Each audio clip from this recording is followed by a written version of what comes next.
right, well, here we go. This is going to be our pilot episode, I guess is what we can call it. My name's Mike, and we're gonna put together something here that I think is going to be a little different than most people are expecting from a typical car show.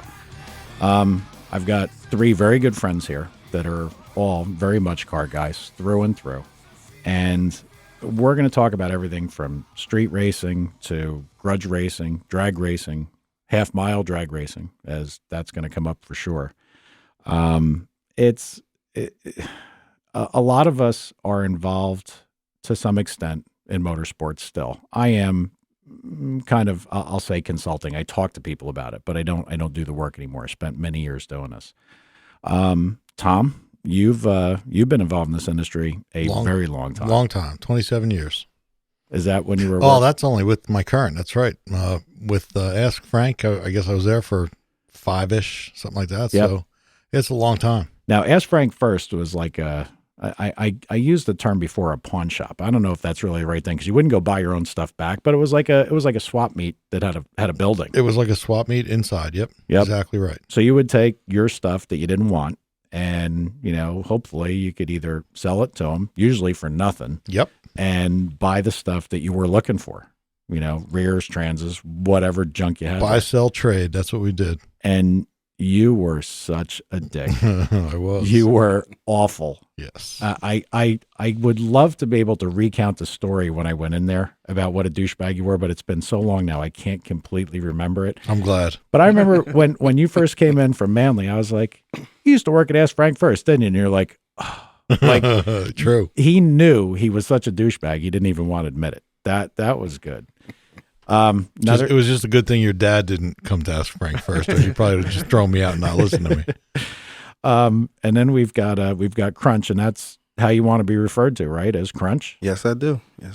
Now, you've been involved in the street racing game for a long time. I mean, that's how I met you. Right. I mean, that was, many years ago now. Right. I mean, it's amazing how quick time goes. How old were you when you got involved in this whole culture? Oh, wow. I've been a car guy like the rest of us. I've been a car guy for a long time, but in my teens, I started going to the street races and seeing how it was done and hanging with more guys that enjoyed the cars with the big wheels in the back and the small wheels in the front. And I guess that's like 15, 16. I started going down there and seeing how it was going on, and I got hooked. So it was an every weekend thing, and sometimes through the week in high school. Now, because of your age, you're what, 43? 43. So when you first started going down there, was it, I'm going to use and this is, people aren't going to understand this, but you're going to know what I mean. Was it like what I got to see when I first started going down there? I mean, was it as popular? Was it? It was as popular, just like over time. It just changes. The people change, right, but the game stays the same. Right. The excitement is still the same. Negotiating, going out to the race, seeing the race happen. Somebody wins, somebody loses, somebody gets paid. Yep. Stayed the same throughout the whole time. Because I wonder when the street racing kind of turned into what we kind of know it today. I mean, it probably wasn't going on like this in the 50s. I think that, I don't know. I see some of those movies. Remember we talked about the movies that excite you? And I mentioned Bullet with the sound of that Mustang. Yep. And the reality of the shifting and the mute and the sound of the mufflers was beautiful. So a car guy can appreciate that movie, even if you didn't like the movie. Yep. The sound was realistic. And that's the same thing you had brought up, Hollywood Nights. Yeah, Hollywood Nights is. I like to watch that movie. Yeah. Yep. Yeah, 2-lane blacktop. Yep. These guys traveled and kicked a lot of butt. Yep. Racing their car with a toolbox in the back. And anybody that knew anything knew that Chevy, that sound from that blower, that is what it sounded like. Right. This wasn't some idiot going through a group of canned effects and saying, oh, look, race car goes fast. And, and shifting 8 times like over the course of it. True. Yeah, that was good. And then, of course, we've got Alan. How you doing? He's been involved in the automotive industry. I've known Alan forever. I mean, high school. Yeah. 30 years. Matter of fact, even for a brief period of time, I never talked about this, but you did actually kind of work at the shop doing parts on, You know, when we I was were a counter guy for you. doing speed shop stuff, Mhm. and that was miserable. I mean, there's just nothing good about that. I enjoyed it. And then where did you end up? Well, I mean, the cars got me to school. I was an engineer at Moroso for a while. I built some of my own aftermarket parts, and now I'm working with jet skis and stuff like that. Yeah. So I cars have driven my life in that area. Any notable Moroso items that you could take credit for? Yeah, the billet water pumps are very good. Did a lot of research on them. A lot of little cooling system brackets, caps, this, that, the other. Some oil stuff, not as much as I'd like. You Yeah. know, a lot of wire sets. The new front tires. Oh, okay. Yeah, I did everything but the very first one. Interesting. Yeah, All the right. DS2s. So you've been around this a fair amount of time as well. Oh yeah. I mean, and that's the bottom line. That's what brings us all together. We all are car guys, and it's not going to matter if it's quarter mile, half mile, like the half mile thing that Tom went to, and I know we're going to argue about that to We an are. extent. Yep. For sure, we're going to argue about that. And I mean, I'm probably wrong, but just sitting there thinking the way that I was kind of trained to think by my father, I would tend to think that I might be wrong, but I think that I'm not as wrong as you think. I think but we'll get into that later. We'll probably figure it out. Mm, If we talk about it long enough, we might be able to come to an agreement No. on something. I think it's going to get We're blown gonna- out of the box. We're going to agree you're wrong. Okay. All right, that's fine.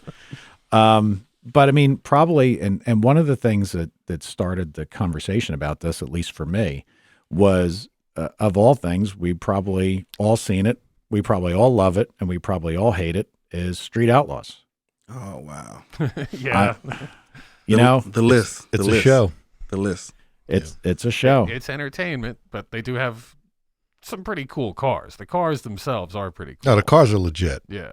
Yeah, I can. The racing, Crunch will fill us in. Yeah, I think the car side is, I mean, look, I like looking at all that stuff, and as a real car guy, a real motor guy, when they're showing a picture, like they got the camera up, the guy's working on something, and like maybe you see he's got a valve cover off, or the one guy took a head off one time. You're trying to look to see just what what's really going on. What does he have there? What is this thing like? Right. I mean, I always try to like look around the corner of the television screen, but that's the only time it happens. Like when there's something of focus in the motor side, Right. and which isn't very often because I don't think any of those guys really do any of their own work. Right. That show was good for car guys to watch because we love anything to do with the cars and high horsepower and racing. But the reality of it all and the realistic part of it is hard for guys who know how it really works Right.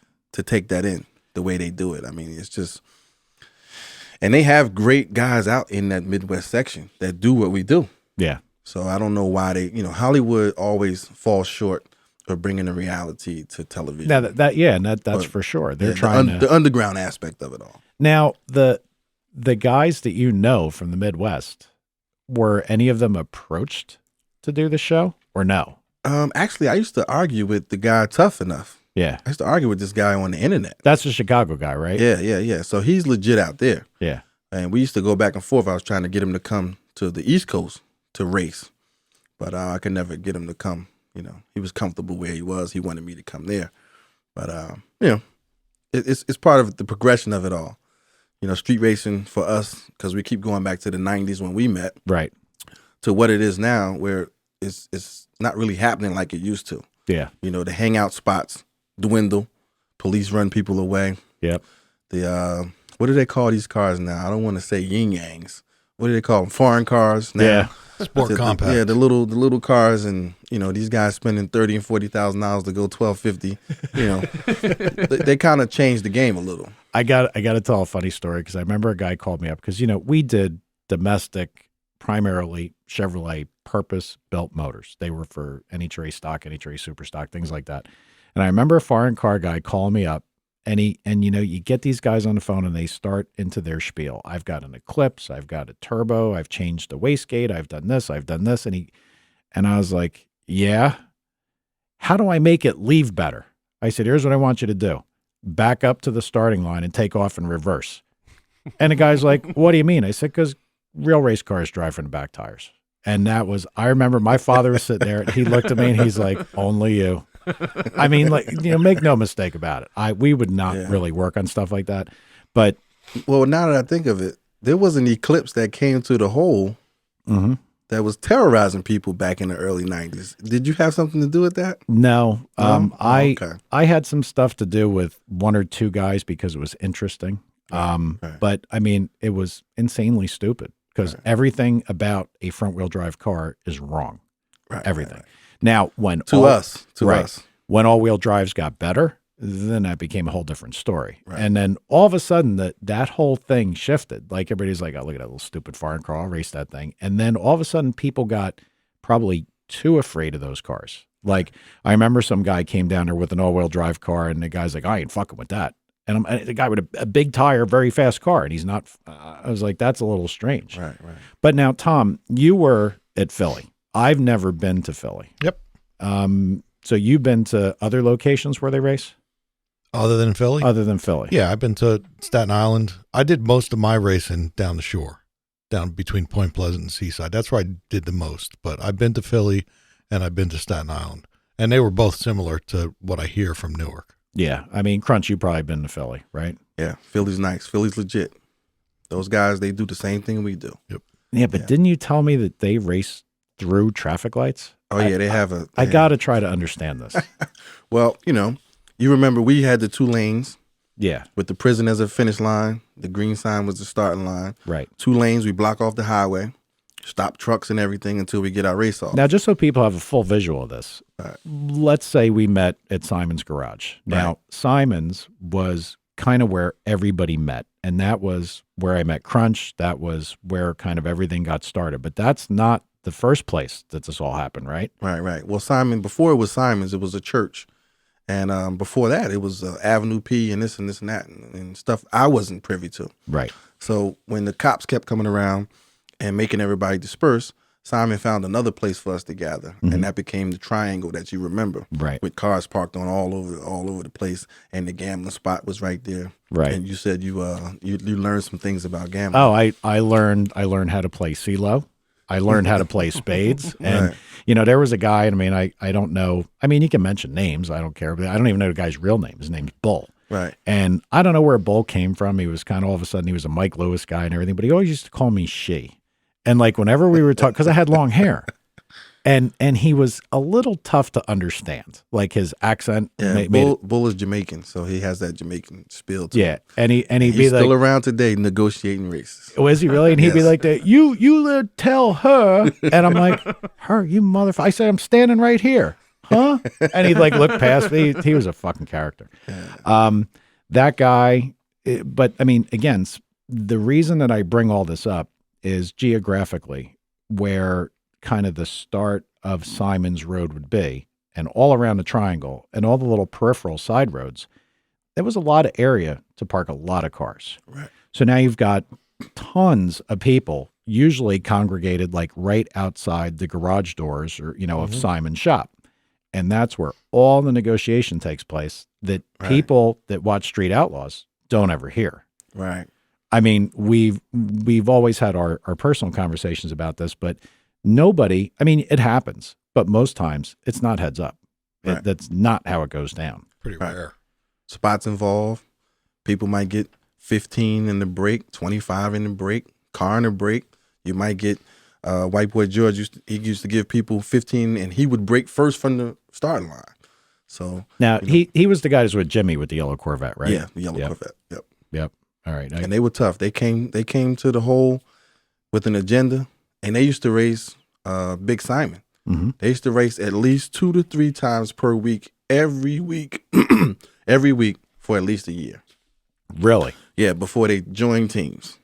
And then once they joined teams, they wouldn't race each other. They would just race everybody else. Wow. So I didn't know they did that much Oh racing. my God. They used to go at it. Trust me. And it's With funny. the Cadillac, taking off the white walls, putting on the slicks, and Jimmy in his little yellow Corvette. Yep. And At that the time, it was a Cadillac, white one. The first one was a white one. yeah. And the Cadillacs of Simon are pretty famous. Like everybody knows about them. Yeah. There's no doubt. Wow. See, every time we talk about this, like there's something new that comes out. Something new, right? But like, I mean, we talk about the negotiation. we had talked about it, and Tom can fill me in from the Philly side, but like Crunch said, it's kind of the same. Yeah, same. So, I mean, we always term it up here like the break, which means the guy gets to leave first. Yep. Right. And, we would say, you got to clear him or get off him, which basically means you got to be ahead of the guy by some distance. Right. That- Put daylight between your back bumper and his front bumper Yep. in order for you to win. Right. And Right. now the reason, and of course, you've got, massive spots. You've got run and starts where you can't leave till the guy gets next to you. And, that happened with my brother. I've told that story a couple times with Jeff, the fireman. Yeah, Hester. Yep. Jeff Hester. Good dude. I still actually talk to him, and he's, Brian was trying to negotiate a race with him, both like 90 something Trans Ams, like 93, 94, like when they had LT1s and, the reverse cool LT1s. And, I remember they were arguing back and forth, and Brian, kept saying he wanted to break. And then somehow or another, Brian said to him, "How about 2 running?" Which basically means Brian starts behind him. When he gets next to him, Jeff can leave. So you've got the inertia of 2 car lengths, and the guy can't leave till he watches you, come up. I mean, that's almost impossible. Well, Yeah. Brian annihilated him. I mean, Yeah. what? That was Hester had to learn. He had to learn the hard way. He was trying to negotiate, and he didn't understand what he was doing. right. So he learned the hard way. He put his money up, and he lost. So that's Right. a lesson. So there's 2 things to take away from this: the negotiation of how the race actually got lined up and the stipulations of the race. That's one part. The other part is, while all this is going on, everybody's around. Now, this break and get off and all this usually ends up being called by people. People are watching at the big end. People are at the small end. I mean, there is no timing here. There's no trees. There's no lights. This is legit. I mean, Right. we didn't, at least to my knowledge, we never had the availability to go up the road and get the camera. Right. True indeed. True indeed. Yeah. I Well, mean, you also weren't carrying an iPhone at that point either. We No. were talking a while ago. no, I mean, probably we'd be Yeah. doing dumb shit like that now if we were still there. Mm-hmm. But yeah, like the factors that came into play for the real street racing are never portrayed in Street Outlaws. That's Everything's heads up, never a break, Mm-hmm. never anything. And I mean, in the races that I have been to, I mean, there were cars lined up and down on the highway in front of the prison. I mean, realistically, where the cars are going down the racetrack, where we've watched Street Outlaw guys run off instead of hitting a field or going into a telephone pole, True indeed. True indeed. they would have hit people standing, cars parked. Mm-hmm. I mean, but this goes the next direction of where all this is going is sooner or later, this stuff had to come off the street. Right. This, The cars just get too fast. They're too dangerous. And we discussed about, stock suspension progression. yep. These guys, stock suspension back then might have been going a certain amount of time. I'm pretty sure it's 2 seconds or more quicker now with the same style suspension. So, we got older. We progressed. Mm-hmm. You have a lot to lose. Mm-hmm. It's not worth it anymore. It was stupid when we did it then, Yep. but we did it. Now, I know. It's actually scary now, too, It's scary to do it yourself. Yeah. on the street. Now, Yeah. I know you probably can't answer it because you still have some involvement here, but I thought of something while we were just talking there. Alan, what was the highest horsepower car you ever owned? I ever owned myself, probably that 427 Firebird Okay. with the fuel injection. Approximate It was a meatball motor, probably 500. 500. Thomas? Well, I mean, the car I have now probably has the most power that I ever had. That's kind of where I was going with Yeah, this, but I mean, what was Go the ahead. car you had that had let's say a carburetor?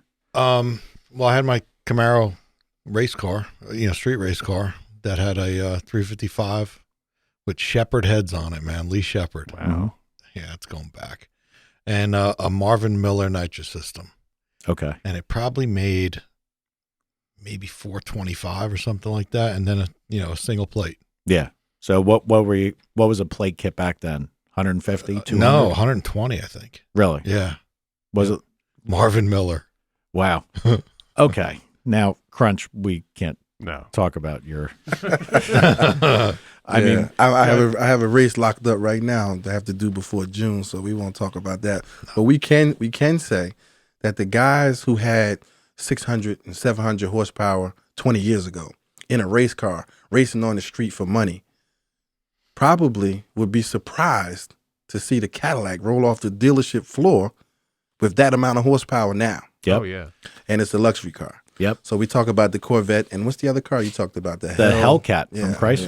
yeah. And you can get these cars right from the factory with that much horsepower. 707 horsepower. I think the Hellcat with drag radials went 1060 or something like that. Unfortunately, it went faster than the Z06 Corvette for most things I've read, which is Wow. plain disgusting. Right off the dealer floor, right? Crazy. No, and it's amazing that these are expensive cars to be sure, but they're still cheaper than that motor was 20 years ago. That made that power. Right. That's the progression of drag Yeah. racing over Yep. time. I mean, so if you want to take like what the bulk of the things that would have raced in Newark, I mean, we're not taking the guys that, brought real cars down there because that did happen, Right, real right. serious drag cars. But most of the street cars, we're probably talking, things that made between maybe 400 and 600 horsepower.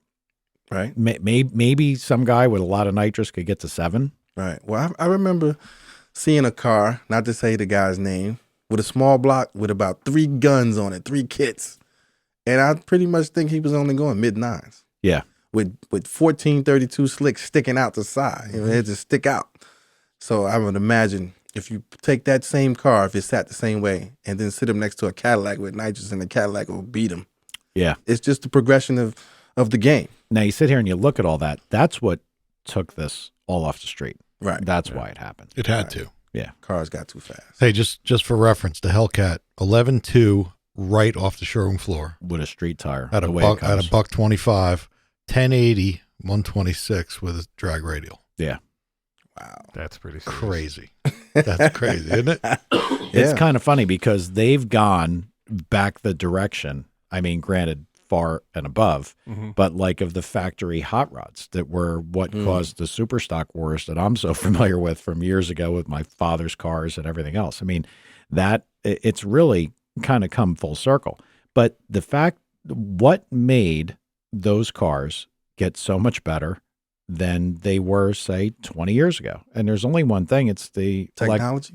technology and advancements, the stuff you the can do. electronics running the motor, the electronics designing the motor, the transmissions, all electronically controlled. The technology just, you ain't stopping it. It's marching forward. Yep. So what happened is all the people that are the automotive guys that we all are, they started seeing some things come and then they took it further. And now we've got turbochargers that can be properly controlled instead of blowing through a carburetor or drawing through a carburetor with a series of Band-Aids to make it work. Been there, It done that. it's gotten Yeah, turbocharging has definitely made a huge impact on Yep. today's drag racing. massive. Massive. And again, another reason that these things can't be on the street anymore. I mean, Well, the street racing has gone from the streets to the track mhm. with the same aspect of the underground characteristic. So, we're still in it. I'm 43. I'm gonna be a grudge racer. I used to be a street racer. I did my last street race in the year 2000. Really? And yeah, that was for 10 grand. I lost to a motor you built. And who would that be? What was the guy's name? Prince and Thomas. Yep. So that motor, Now he You know. was the guy that was friends with Grand National Kevin, right? yeah. Yep. Yeah. So, I mean, in that race, as I was going through the quarter, I was thinking to myself, at that time I was 29, I was thinking to myself, I was going sideways. I lost the race because I didn't hook, and I went sideways a little. Then when it finally hooked up, it was just enough momentum for him to go ahead of me. Right. But in that race, I knew that was my last street race because that was entirely too fast for me to be out there gambling. Yep. And the 10,000 wasn't important as I was going through the quarter. So I haven't raced on the street since. Now, where did that occur? Did that occur in At the Newark? hole, yeah. All right. Right. so- Our little spot, the prison, Yep. Yep. we used to love that spot. That spot was good because it was concrete and we hook hard out there. Yeah. That I got to tell you, as much as it's bad to say it, I really had a lot of fun there. I do miss it. I do miss it. And Yeah, it's a love-hate relationship no matter how you do it. Even like the Street Outlaws, we watch it because we're car guys, but we hate it because the realism is not there. yeah. So, when Most people don't know that, though. Most people don't Most see people that. don't know? Yeah. I mean, really, regular people, they don't know. Wow. because it's a shame, but it's portrayed, like they portray it, and somebody just sees it, clicking through the channels and say, "Oh, that's street racing." Now, They Alan, just have no idea. you told me you've watched every one. Oh yeah, I'm sure I've seen every episode. Really? It's a great soap opera. It's just got cars in it. Really? So you've actually watched it Oh yeah. at length. Well, Well, he sounds like he likes to hear horsepower and watch horsepower. without a doubt. They have some legitimate vehicles. I mean, they're Oh, impressive. Yeah. You know, it's just the way that they portray the game of street racing and gambling. They don't do it the way the guys that actually do it Yeah, no, would do it. That is the point. I really like the cars. It's I can watch that while I'm watching the kid, or I can watch Curious George if she's watching it. So I watch the cars. Yeah. And And Crunch that is. farm truck. I heard about that farm truck 20 years ago, and I still love that truck. You had mentioned that you heard about that long before oh yeah, this program ever came to be. Yeah, it's been like 17 years he's been racing. Really? Yeah. He was in a Yeah. Carcraft Hot Rod magazine article a long time ago. And I love that truck. Really? Yeah, I do. And it was the same truck. Oh yeah. No shit. hmm Now, the question that I would have for those guys is, was the list something that came out just for TV, or did this quote unquote list really exist? I mean, if you listen to the show, and of course they're not gonna say on the show that they came up with it for the show, but I know that like even guys have said, "Oh, my father was on the list," and like they make this out that this has been going on a while. I don't know of anywhere that there's a list. Yeah, The I've list- never heard. And you don't want to be on a list with somebody that knows everything about your vehicle. No. And you know about their vehicle. We're not on the same list. We're rivals. Yeah. We're not nice. We're trying to get each other. That's Grudge what I'm- racing. And, Yeah, we're that's- trying No, to you're get not each coming other's to my money. garage. You're not going to help me change the plugs. Yeah. You're not going to look under the hood. Yeah. That reminds me of the guy who I told you asked me, why is it so important for me to keep my time off the board at the track? You That's funny. don't do this, so you wouldn't understand. That's the one thing that I have as ammunition, that you don't know how fast my car goes. That is your single biggest secret and your Right. single biggest advantage. Right. And even on Street Outlaws, I see they list how much horsepower the people have. Mm-hmm. Why would you list what the man has? Yeah, it's a show, man. But it's good though. I mean, it's entertainment. Like Yeah. you said, it's got cars with big tires in the back, small in the front. it's and better big than tires. Pink's. Yeah. Oh, that man. was terrible. Good point. That was It was really better than Pink's. That's all I can say. The thing I think that bothers me about this, and I'm not hating on the guys that do this. Right, I'm not. I right. mean, we as adults here can all admit that street racing is not a good idea. It's especially with how fast these things have gotten. no doubt. But I mean, the worst thing is, number one, we know it's fake because there's not any stretch of the imagination. There's anywhere we could be to street race in, I would think anywhere except maybe in the middle of the desert in the United States, that you could erect lighting and put down timing stuff and cameras and everything else. And I mean, look, it's not real. Nope.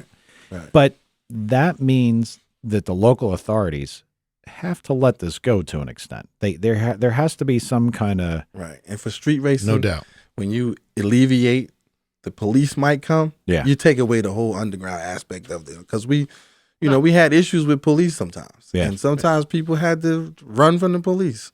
But when you don't have that aspect, it changes the game. yeah. So there, It's just a shitty drag strip you went to. Yeah.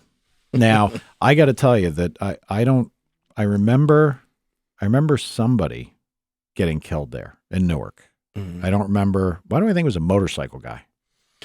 I don't remember that, and I probably wouldn't talk about it if I did, just because Yeah. true to the game. But hey, I don't. But I remember mean, that. the bottom line is it is dangerous. Right. And then very dangerous. I think about the stuff that went on there.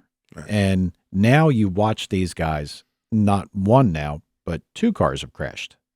Two. Mm. Mm-hmm. And there's telephone poles. Yeah, that telephone pole stuff scares me. There are a lot of tracks in the South that still have the guardrails with the poles going up as telephone poles, so they alleviate that. They take those away because they're dangerous and put the concrete walls.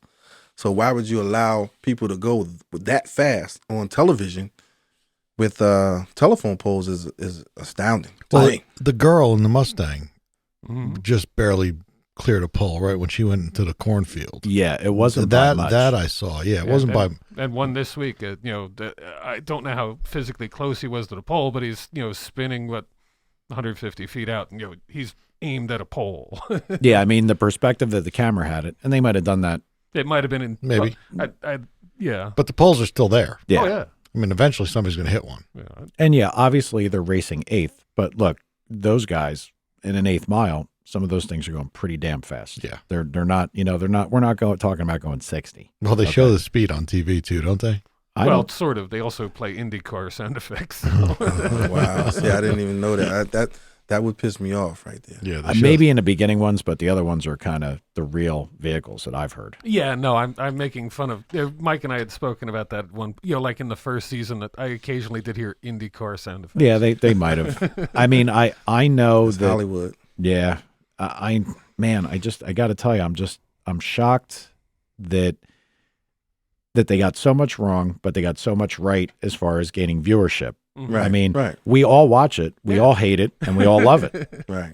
I mean, like when I saw those people crash, and you hate to say, what you sound like? You sound like your father. You sound like you're getting older, and you're like, "What are you, stupid?" But really, what are you stupid? Yeah. Yeah. My son is 19, and he wants so bad to do the things that I used to do, and I steer him in opposite direction at any chance I get. Yeah, you. But it's in him. He just wants a car. He's had 3 Mustangs. He's only had his license 2 years. So you're right. You're right. We're older, and we're looking at it from a different perspective. But we have the memories, we have the knowledge, we know the people. So that's why we're here to share the experience. Absolutely. And you would hate to go on and say, well, it was different when we did it. But realistically, because of how quickly things have accelerated in technology, yes, it was different when we did it. Not that you could get killed any less at 120 versus 150. If you're going to have a bad accident, it's going to be a bad accident. Right. But my father never knew Brian and I did this. I mean, he didn't. I mean, I think he might have had a little bit of an idea because he knew Anthony was going. And there were times that Brian started driving a circle track car, a dirt car, and we would get back from the dirt track and we jump in Brian's car and we go to Newark. Right. Because the races, we'd usually be home by like 11:30, 12 o'clock, Right. and stuff's going on down there. Mm-hmm. So like right in a car and right down 78 to the hole. And, my father, especially because of the level of professionalism and what he accomplished, he would have had a fit. He really would have had a fit. Now, I think he'd have killed you. in the end, he did hear enough about it. So I'm sure he knew, but he was probably just thankful that neither one of us got arrested or killed. I had brought it up in a conversation before. I have only been to Newark. That's the only place I raced, with the exception of Staten Island. Now, we didn't go there to race, but we went there because everybody was going there. That was the thing to do. Right. And that happened to be exactly the time that the cops raided this. And it was national news. It was on like Fox News. It was on CNN. It was on whatever news stations there were. It was big. Yep. Right. And Brian had just gotten his Trans Am. I mean, it was like brand new. I think it was one of the first places we drove the thing. And we, by luck, were pulling out as the cops were coming in. And so we didn't get caught up in it, but Right. it was bad. And that was the last time I went anywhere other than Newark. At least Newark, we kind of knew what we had. You know what I mean? Yeah. Well, Newark was a good spot. It was a great spot for many races of people: black, white, Hispanic, Asian. We had it all. Yep. We had it all. And I got to tell you, everybody got along, and everybody loved to be next to another car guy. there was never, that I remember, any kind of racial incident down there ever. Right. Like nobody, like it's not that kind of thing. I mean, maybe everybody else should take a lesson in that, because good people are good people, bad people are bad people. True. Don't True matter. indeed. Get a True race indeed. car. Yeah. I mean, indeed. like I said, all good, fond memories of that place. But I mean, now let's step forward. Now we've got twin turbocharged, quote unquote, street cars that probably could make 2,500 to. Tom and I were just arguing about it. We're gonna have a guest on, hopefully, next time. Yeah, he'll be able to tell us. Yeah, he'll be able to tell us. But I'm telling you, I think from the amount of fuel used and everything, I think we're gonna find out that's about 4,200. And Horsepower. yeah, And your guest would be? 4,200. No, I'm saying your guest. When you have the guest on, who was our guest now? Our guest is going to be Anthony DeSoma. Oh, okay. DeSoma Racing Engines. Yep. Oh, Anthony, that used to come to the hole himself. Yep. That's actually who brought me there. Right. Okay. He's okay. I mean, these Yeah, I are was wondering how long you were going to dance around who it was. yeah. I didn't know. I was trying to figure out, should I say anything? I mean, but he's excited. He really wants to come on. Mhm. And I mean, it's important to note that we have quite a list of people that we can have in here to talk about racing in general. Some of it street racing, some of it grudge racing. But I mean, we have a list that I think between all of us, most people couldn't put together. I don't think so. Now, True indeed. it's funny, Anthony. Again, fond memories of a childhood. I've known Anthony since he was like 16 or 17, and he was working at his dad's gas station, and he had a green Nova that was a street car. And I mean, I think the thing, like originally it had like a hydraulic cam in it that made like 350, and now he's one of the guys. Right. He is, and it's kind of funny because you got to sit back and watch this whole progression right. to go from his garage at his house to his garage at the gas station, where he was working, to now buying a building, ironically, that was owned by another racing guy years ago. Yep. Mm-hmm. And he's got my dyno. He's got my Superflow dyno. He's hooking up at his place, so we have a dyno to use if we ever need to do anything. Right. Right. Yeah, that's but he's going to be in, and he's one of the guys. He does. Who are the guys you were talking about? 275 tire guy. We didn't know the 275 guy. It was the Outlaw 10.5 guy, Jerry Morgano. He does him. Yep. He does Morrow. He does a lot. He does a lot more than I remember now. Yeah. Because I don't follow it too much anymore. Yeah. Other than from the sales side of it. Yeah. So but he is the one of the men.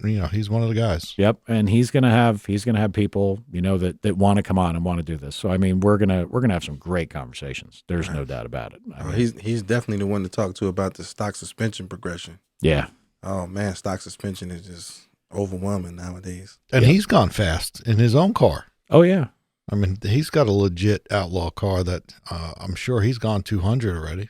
yeah. That's you're talking about the orange The one? orange Mustang. The Yep. orange Mustang. Yep. Yeah, he hasn't used that lately and hasn't done anything with it because now he's involved with other people that he's essentially Right. driving for. Right, but I'm just saying it completes his whole package. That he's a big engine builder now. He was an Outlaw 10.5 racer. He's done a lot. Yep. And I got to tell you that the times that he street raced in Newark, there were a couple things. One of them was his wife's car. Right. The Burgundy Mustang Yep. that was his wife's car. with M&H's on it. Yep, his wife's car. And then the other car he was down there with was this guy, Chenzi was his name. Big, you remember Chenzi? Oh yeah, I bought Yeah. a car from him. Yep. Did he have a white Duster? No, he had, Didn't he have his Caddy at one point too? maybe he Yeah. had, he And a owned Vega. he owned the Monte Carlo that Anthony drove, that Monte Carlo SS. Yeah. And that's kind of what Anthony, and that thing had an obscene amount of nitrous for a plate. I mean, Well, so did his wife's car. yeah, Hidden nitrous. yeah, yeah, Yeah, Anthony let us check it for nitrous quite a few times and got us. yeah. So he definitely knew the game, See, played it well, didn't get caught and got I paid. can't believe people are hiding nitrous on the street. Well, they're not hiding nitrous nowadays. yeah, Yeah, nowadays is people are shooting nitrous oxide, so they don't want to hide. They want you to know they're shooting Yeah. just as much as the motor makes. That's technology too. Yeah. Mhm. Yeah. yeah. Everything's progressed in an astronomical amount in a relatively short period of time. But that's why none of this stuff can really happen on the street anymore. Now, like you had said, that all the good street race guys, the street race guys that progressed with this, they've ended up at the drag strip. And now the technical term for this would be called grudge racing. Right. That's now what it it's is. now it's grudge racing for cash. Everywhere you go, you see the word grudge. So they're taking the same underground aspect of the gambling and changed it to the track. That's the place where we do it. And I find it fascinating that I meet guys in higher places that used to do the same thing on the street. Right. Mike Castellano, he used to come to the hole. Sure. People don't know that. Mike is a good guy, cancer survivor and everything. Mm-hmm. There are a lot of names, a lot of names that we know. I just found out on Facebook, Phil Schuler from NHRA used to come to the hole. You know Really? Phil Schuler? I don't know him, but he talks to me on Facebook and he tells me about stories at the hole that he would have to have been there to know. See, That's that's, what he's that's talking funny about. because I know Phil Schuler. You know? Yeah, we have yearly meetings at Indianapolis, and, Oh, okay. and I go to them. Yeah. And when we meet with DSR, he's one of the big guys at DSR. Oh man, you should see they argue on Facebook. So they argue back and forth. And he said that, and I said, wow. There were many names that came through the hole, which was the underground aspect. And where the hole is, it's an area, it's a rural, it's the hood. That's what we call it. It's the hood. Well, it's not like you had said. It's not really like that anymore. Like a lot of the areas getting cleaned up. Right. They cleaned it up in beautiful houses now, all up and down, Yeah. row houses everywhere.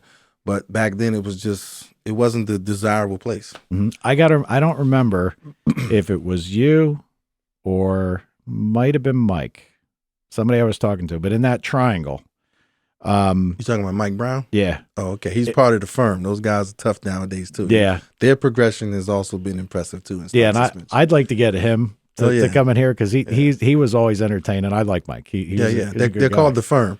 Mike, Tommy, D. Tommy. Yeah. Mark Riddick. There's a bunch of them. Young Stang is a younger firm member, and he's doing big things. So they're still around. Well, their progression is amazing to see. Just to show you what a dumbass I am. I might have told you this once before, but I got to tell a story because it's just the guy that leads the sheltered, never in the city life. It might just be a little too naive at times. So I go down there. I'm talking to Mike. So when the first time I was like, oh yeah, it's like, and he's talking about his car or whatever, and he's like, you want to do something? And I'm like, with the Trans Am, I was like, I don't know. I mean, like feeling it out. This is one of the first times down there. Right. So then somehow or another, we got to talking. I said, what do you do for a living? And at that point he said, I'm a pharmacist. And I said, did you go to school for that? And everybody there started cracking up because I'm just a dummy. I've got no street in me whatsoever. At least, yep. And we were talking about the area, and there was a triangle down there, just to give everybody an idea how bad it was. And if you went to the triangle, I guess you went to the right. And I guess like where the triangle point was, like you went past Simon's, and then as you were going, Simon's was on your right, and then the triangle was there, and it would have pointed straight ahead of you. Well, apparently off to the right, there was some kind of ruckus going on over there. And I said to somebody, I said, what's over there? And they're like, you don't want to go over there. I live around here. I blend in over there, and I ain't going over there. So the area that we were in was probably right on the border of being very bad, but never, I mean, a couple little incidents of problems, but nothing like you would think could have happened. Right. Well, that comes from people. When you have good people around, Yep. and you surround yourself with good people, then you're safe. Yep. So that was a good thing. Now, the aspect that Tom and I talked about, and I'm sure, Alan, you've been so quiet, kind of like ducking you out of this whole thing. We've all been to Englishtown, and we all see the $2 window. Mm-hmm. I mean, Without a doubt.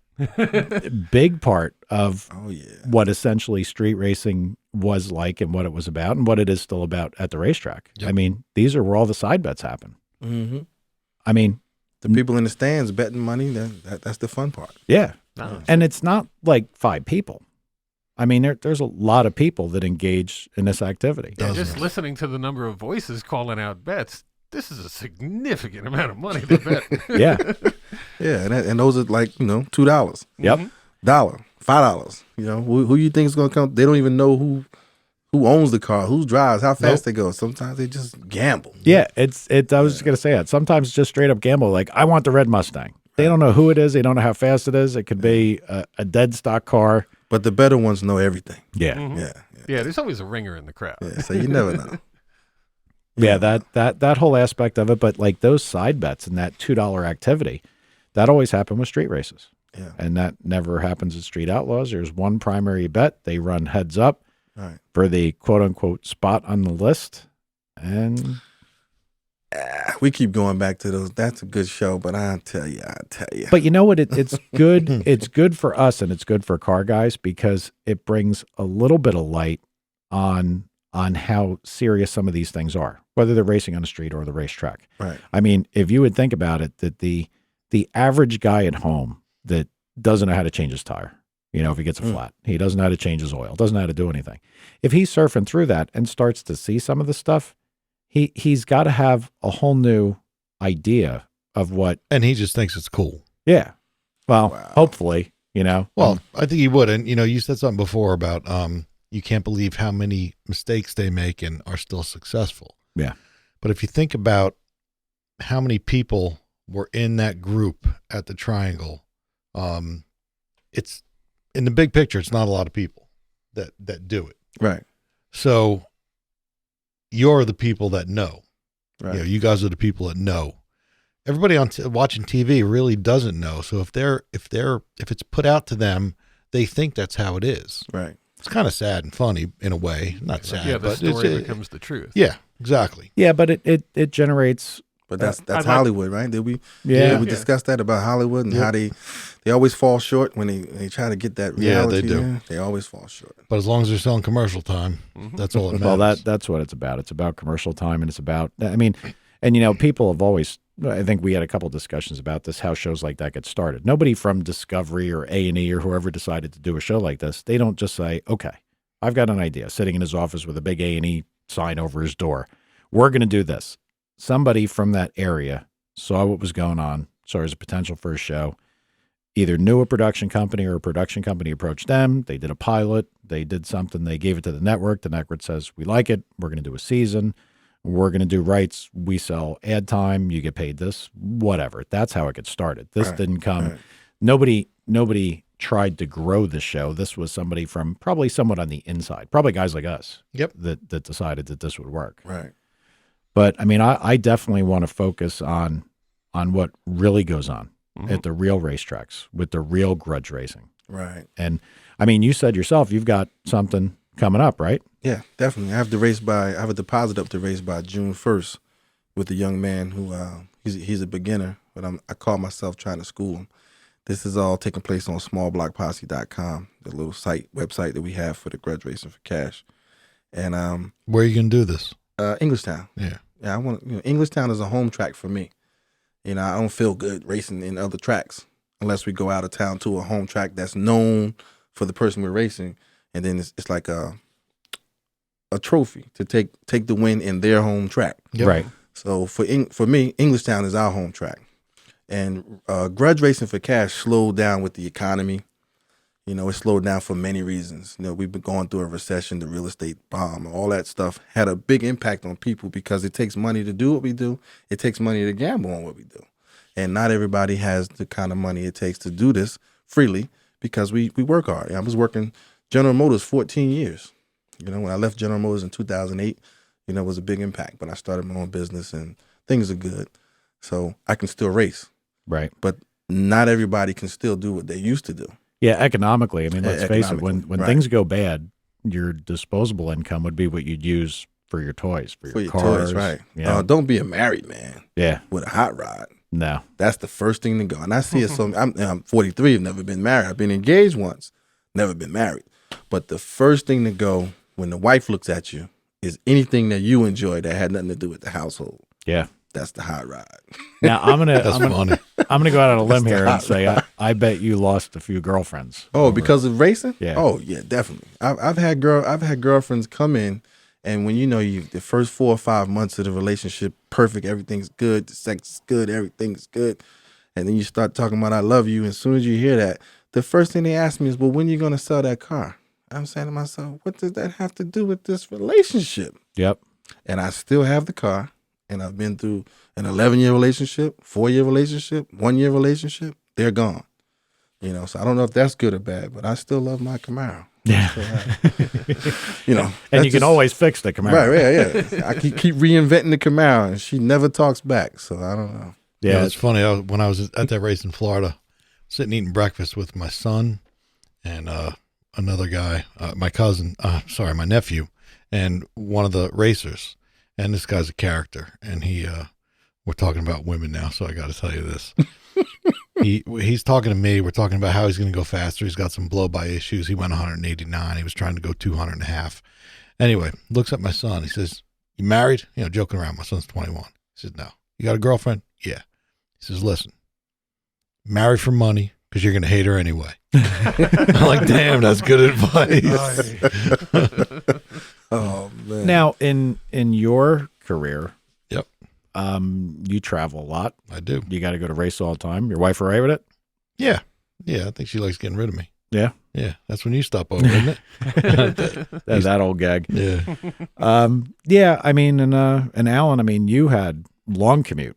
Oh yeah, no, I put a lot of effort into being involved, like with Moroso in particular, because I like to stay married.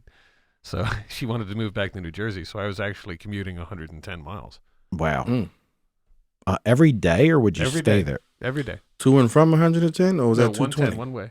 Oh, that's Oof. 220. Oh man. So how long did it take you? Mm. Oh no, I'm sorry. I want to correct myself. It was 110 when I got the job because I was living in Linden, New Jersey. Okay. It was 55 miles when I moved to Connecticut for a year. Right. And then when I decided to stay married and move back to New Jersey, that was 85 miles. Okay. See, I think about Bridgeport, the one speedway down here. Mhm. South Jersey dirt track. Yeah. Takes me, it's about 100 miles to Mhm. get there. I wouldn't want to do it every day. You're out of your fucking mind. Crazy. Well, that's the man that had to do what he had to do, right? I'd love that job. I guess you did. Wow. So, I don't know. I don't even know where this is all going to go from start to finish here with this. I mean, we've got 53 whole minutes in, and it seems like there's about 5 million more things we could talk about. We're going to have Anthony come in. Anthony, Okay. if nobody's talked to Anthony, I mean, I think I've been everybody, talking to Anthony since he worked at TK, so that's a long time. he's Wow. wound up. He's always amped up, talks fast, Yeah. talks loud. So he's exactly the same. Yeah, pretty much. Okay. High gear only. Yeah. and he's going to be entertaining, and hopefully he'll have some stories. Are you going to do it an outtake? Yeah, we're going to go out nice because we're going to try to make this nice and professional for a change. Again, this is a pilot. It doesn't have to be perfect. It doesn't have to be Right. anything. But that flowed. I was surprised that we flowed again. Yep. Well, No, we're good. yeah, Right. and I think we're going to have a lot of entertainment for a while because there's, like you said, there's so many ways we can go with this. I mean, if we look at the things like the Street Outlaws TV show, what really went down in Newark with the street racing, how races are negotiated, the half mile stuff. We should talk about the half mile stuff, Tom, before we go, because I got to tell you, I just, all right, Let's do it. We might have to edit that in because I'm as bad as it sounds to me. It still creates a challenge for a gearhead.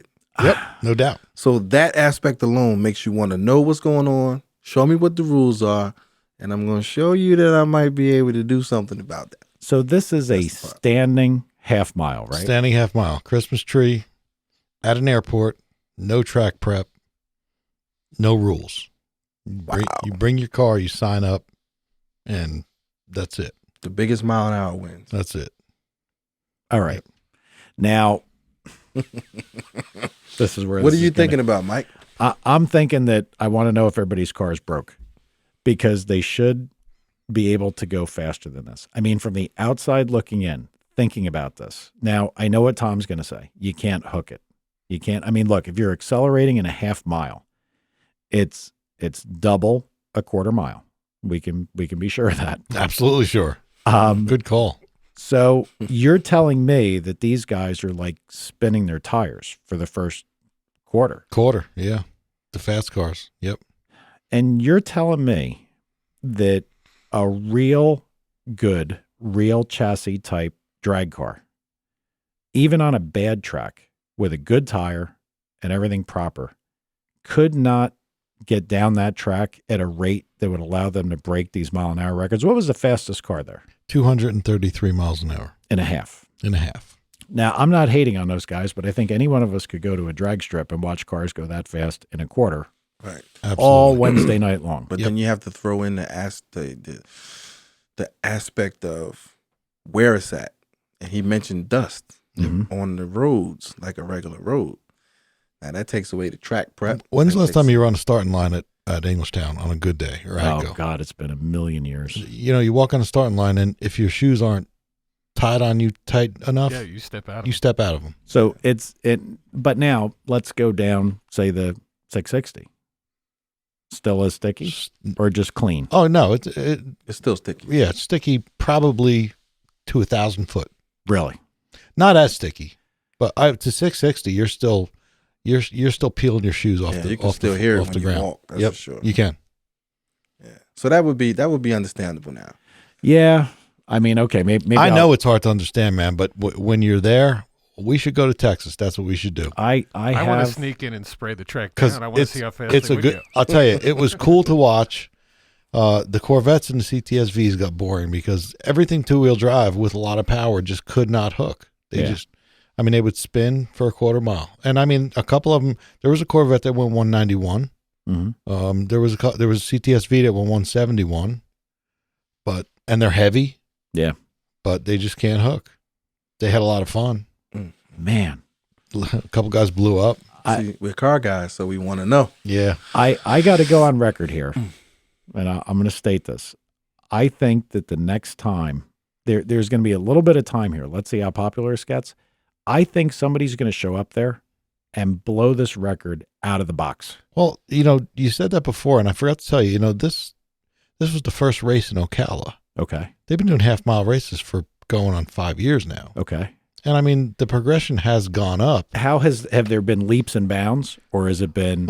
In the last 3 years, it was like, let's go back 3 years. A GTR beat a Corvette in the final of the Texas Invitational, 189.1 to 188.9, something like that. Last year, a GTR from AMS beat everybody. He ended up going 204. Now that car has gone on a drag strip, has gone 782, and I forgot the mile an hour, but he's gone 782.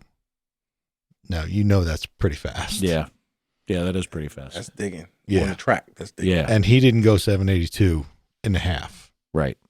There's no way. You mean rate of acceleration? Yeah. I mean, I would love to see incrementals from a half-mile race, but they don't have timing all the way down. See, That would be cool, and that would explain to you why this isn't happening, because I know you're a math guy and you want to understand it, but I think if they had incrementals, it would work. What? That mile an hour is just not. You said math guy, and I looked over at Al, and I was ready for let me get my slide rule and my No, but math makes everything work. I mean, everything's a math problem. Yeah, and I was trying to do the math in my head, Mike. I'm not even gonna tool on you yet. It's too early for the listeners. So anyway, last year 204. Yeah. And he beat the Lambos. Right. And this year the Lambos came back with bigger turbos and a little bit better tires, and So they went 204, and 204, the Lambos weren't good enough to beat a 204. the Last year. Lambos didn't even go 200 last year. And then this year they went half fast. 233. And last year. And that same GTR went 226. Okay. Right. So they are making big improvements. Yeah, but the GTR, I mean, I know the owner. He told me he thinks he's done. I still think somebody's going to show up to one of these things and they're going to pop down like a 275. Well, I mean, out of the blue. It could In happen. a half mile Yep. with a regular car. Yep. Well, it's going to be all-wheel drive. I'll tell you that. Yeah, it's going to be interesting to see. I don't know. I think about the horsepower level these things make, and I understand it's not all about power level. I get it. I can't see. I don't. Anthony would be better to talk to about this because he might. You know what? You can't get emotionally involved. You got to think about it. Yeah, we're let's- 1320 guys. Yeah, let's say you put a 1633 tire on something. Mhm. Okay, that's great. You'll 60 foot better than all those cars if Right. you could hook it. But what's that 1633 going to do up top when you got a little wind and aero starts coming into play, and now you got a tire growing 7 inches, and you got no sidewall, and you got a tube in it maybe. Well, correct me if I'm wrong, but I think that if you're going 250 and a quarter or you're going 250 and a half, it's still the ground is going past you at the same pace. Well, you're saying somebody's going to come on the scene and go 270, 280. I still think that's possible. Well, but you're thinking it's going to be a 2-wheel drive guy with a big tire. All I'm saying is it's going to be another all-wheel drive car. Maybe. Well, I don't know. We'll see. the challenge is finding out what happens. Exactly. I want to know from a guy like Anthony that has been to other racetracks and has been to non-prepped, been to shitholes. How much does he have to take out of the car to get it to go down the track. That'll be good conversation. Yeah, because if I knew How much horsepower does he make now? I'm going to tell you that I think that the last time discussing it with him, I'm going to say it's in excess of 4,000. Good gracious. I mean, and now, this stuff, and this is going to be another good thing to talk about here. When Anthony's here, he went and recounted different rules for this pro mod class did this guy's fighting with this guy. And like, there's all these little nuances to the rules. Like, oh, well, you could have a pair of 88s here. You could have 92s here. Right. I don't even know if those are proper 88s turbo and sizes. 91s. Yeah. Turbo, what you talking about? Yeah. And I mean, he gets into all this stuff, like as far as what classes can do what, it's confusing for me because I'm not involved with that side of what he does. So he's going to be able to shed a lot of light on how much power these things can actually make. Okay. And I'm going to tell you that I believe it's 40 something hundred. I think by the amount of fuel used, I think that's what it is. Yeah, no, you could be right. Okay. I just don't know. I know it was approaching 3,000, in the past years. Oh yeah, in excess of that. It could be. For sure. I bet you some of those street outlaw guys, like the Big Chief guy and everything, they could be approaching 3,000. I bet they could be. Definitely. So, I mean, something on kill, big motor, billet block, right stuff, big turbos, alcohol. Yep. Yeah. All right. Well, we'll just leave that one for Anthony, and hopefully he'll tell you that I'm right and you're wrong. All right. Well, good luck with that. I think we're going to end up with our own list too. By the way, our show's going to have a list because we got to come up with a list of people that we're going to be on and people are going to want to get onto the list. Well, Anthony's got to be one of the top guys. He's close. He's well known, and like I said, he's kind of like a science experiment. I watched him go from the kid in his garage to a guy that you go to if you want to go fast. That's pretty good. Yep, he'll be good. All right, guys, well, we're going to close it right here. Thanks, everybody who downloaded and listened. We're going to be back every week, God willing. If everything works the way we intended to. With a little luck, we're going to have quite a list of guests that people are going to be like, wow, those guys were able to talk to that guy. And it's going to be, whether it's a phone conversation or people who come in the studio. And the guys we're going to have are going to be primarily drag guys. Some grudge guys. Crunch has a bunch of grudge guys that I think we could call up from. Oh yeah, most definitely. And from all over the country. Yep, and that'll still endure the game. And that'll be entertaining. And between the people I know, the people that Tom know, people Anthony knows, this is going to be pretty interesting. Hopefully, at some point, we'll be able to post or tweet out, and we can get people to call in and see how we're doing. Yeah, well, like I said, this is the pilot. This is the first show. Yep. So if they like it, by the time this one is up, there will be a second one. So they can continue through if this is what they like to listen to. And, cool. All right. Anything else from anybody? No, just want to thank people for listening. Yeah. Thank them for listening. We're car guys. Yeah, we are. Yep. We are car guys. And that unfortunately is never going to change. It's a disease. Yep. All right, everybody. Thanks again. And we'll catch you next time. See ya.